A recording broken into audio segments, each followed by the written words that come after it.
Hi, and welcome to Intuitive Journey with Desiree. I am Desiree Holmes, Scherini, your host.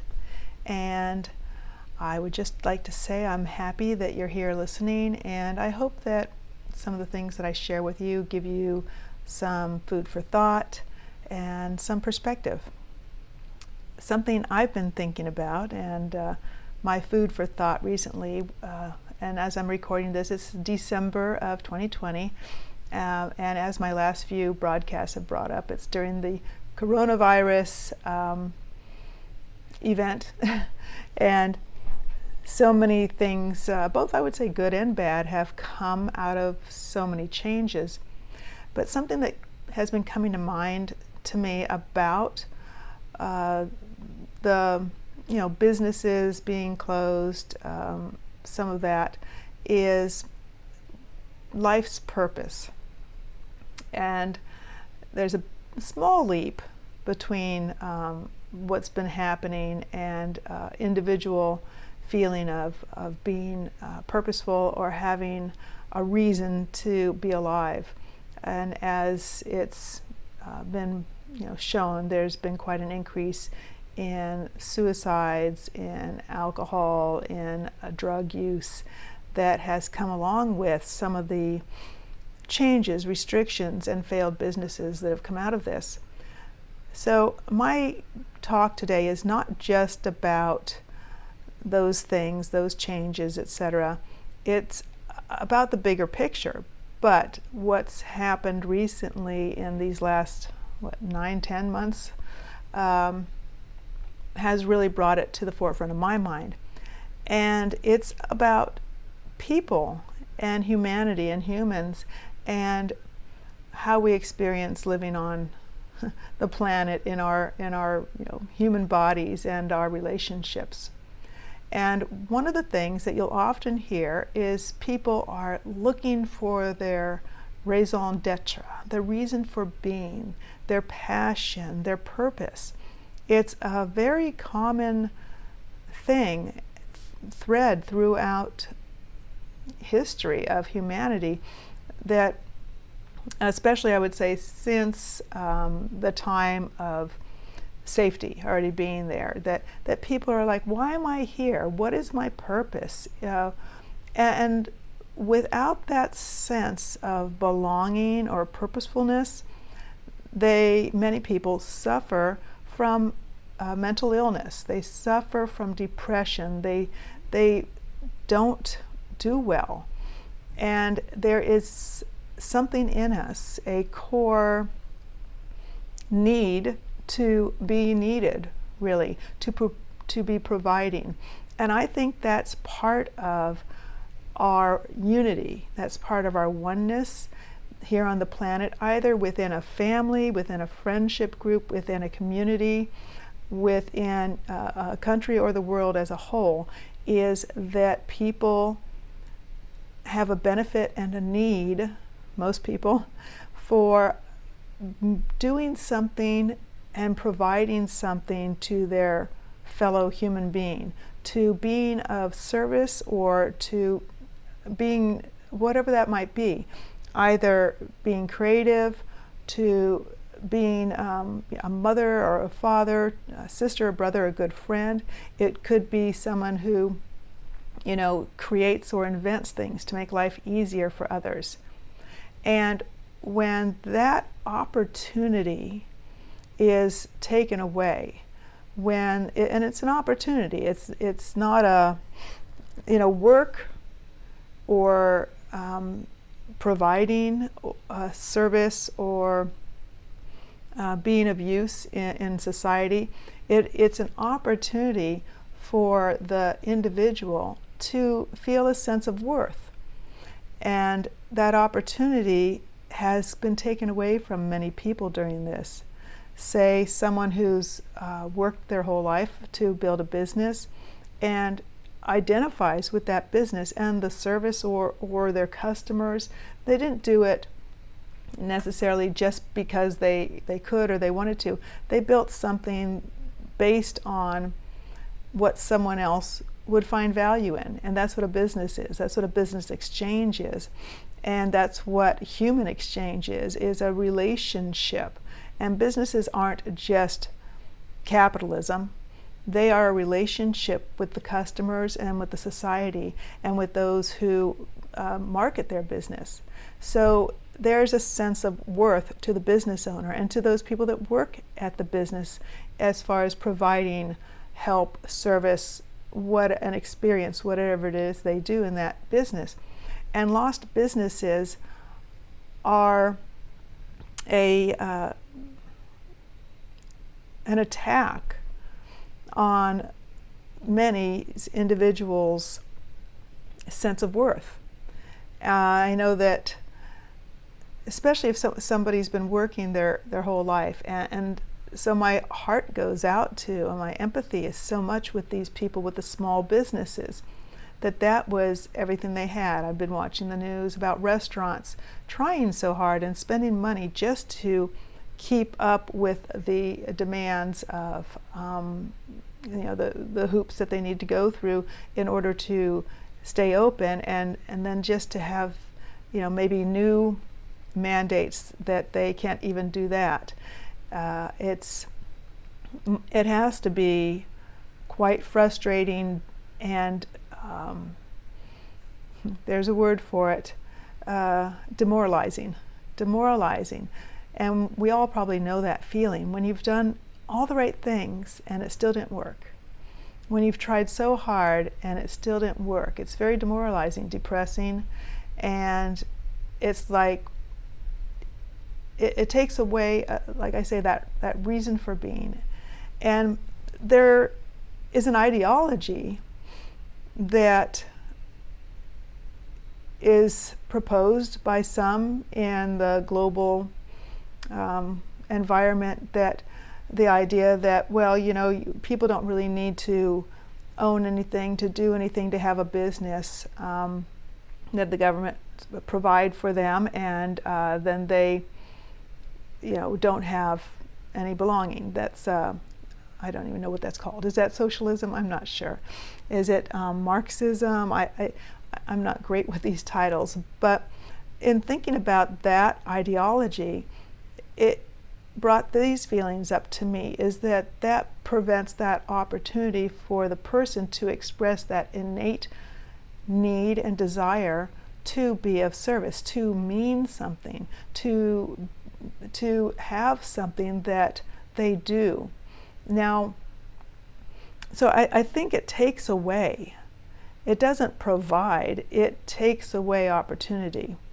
And in so many, politically, it can be put out there as we're giving this person the opportunity to have money without necessarily working for it.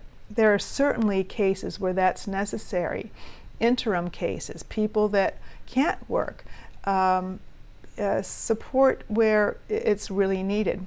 But as a way of life, I personally see the negative side of that, in that it's like, why bother?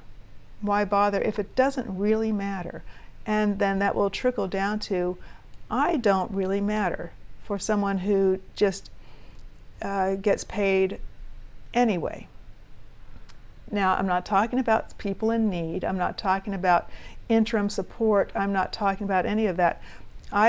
Even if there was, say, a government provided money, or money that's just given for quote unquote nothing, it needs, I think, to be given for something. I think people, individuals, have a need to provide something, to be of need, to be of service. For example, many people retire after years and years of working really hard. And what do? They feel useless. Literally, many say they feel useless just sitting around at home, and they will go find a second job. They'll volunteer. They will take up a hobby that creates something beautiful. But they find that passion, that reason for being, that interaction, that way to provide for their fellow human beings, not necessarily monetarily, but in a way that they feel that they've done something good that day in an interaction or in a support of their community. And without that, they can often fall into a depression. And what does that lead to? That leads to things like alcoholism, drug use, stress, earlier death. Providing and being of service and having a reason to be is a good thing. It's not a bad thing. And I know there's a lot of people that absolutely hate their jobs. And in that case, I'm not suggesting that being in a job you hate and doing work you dislike is a good thing. But I always suggest that people find their passion. And if they follow their heart and they follow their passion, they will find the right job. And then they'll have a win-win. They'll find the right job that helps them pay their bills, and they'll be able to express themselves and be of service in a way that fulfills them. I don't think I know anybody who is fulfilled just sitting at home doing nothing. However, I do feel that there might be people being trained that is all there is. And personally, I see that as a downfall in society, because when the individual no longer senses self-worth, when they no longer feel they are important in society, then they're disposable. And when they feel disposable, their health, their wellness, and society as a whole starts to degrade. I think everyone deserves to have that sense of worth, and that sense of worth comes with opportunity to have your business, opportunity to pursue your love and create and do what you want to do outside of the parameters of being told you can't. And where am I going with this? It's just things I've been thinking of, and that I see a trend, I see an ideology that's been pushed forward, that that self-worth is not necessary, that they have some test programs out there that I've seen where they simply send somebody $500 a month for no good reason, just to see how that works. And without asking for even volunteering in return, without even asking for someone to say, here's a list of things that you can help your community with.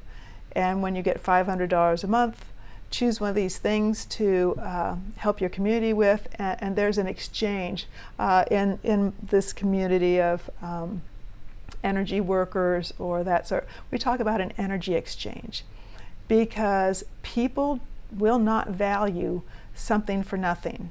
There needs to be an energy exchange. There needs to be something that creates worth from both sides. And if someone just gives you something without you feeling that you deserved or earned it, it degrades the value, and it degrades the individual's value. It degrades the value of the community.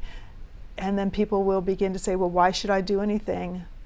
And that leads to, once again, I say lack of self-worth. Just thoughts I'm putting out there. And the importance of being part of the community, part of either a family, community, nation, where we are all doing our part rather than just taking a part. And I think I'll just end there. Something for you to think about, and maybe focus on yourself. Think about times where you felt really good because you did something for someone else, for your community. How much better that feels than to do nothing. Either taking part in a cause, volunteering, having a job you love, or even if you don't love the job, a particular interaction where you really felt like you helped somebody that day in your job, whether it was serving them the perfect cup of coffee or whether it was bandaging up a wound, whatever it was. All jobs have downfalls, but they also have benefits. And the more that we embrace being of service, doing whatever it is we do with a passion for recognizing our self-worth in our community, and that there is an exchange of energy and money's energy, that it's something that builds you up, it doesn't take away from you. And the more that you feel that you're gaining something through your own efforts, then the more valuable it will be and the more valuable your life will be. So just reflect on some of those things and consider what direction the world really should go. And of course, everyone has their own point of view, and that's mine. And I wanted to share it. Thank you for listening, and I hope you will think about it, consider it, and maybe meditate on that if you're the type that would take that time and meditate on it and see what you think. Thank you for being here. I'm Desiree Holmes Scherini with Intuitive Journey for Desiree, and I'll see you next time. Bye.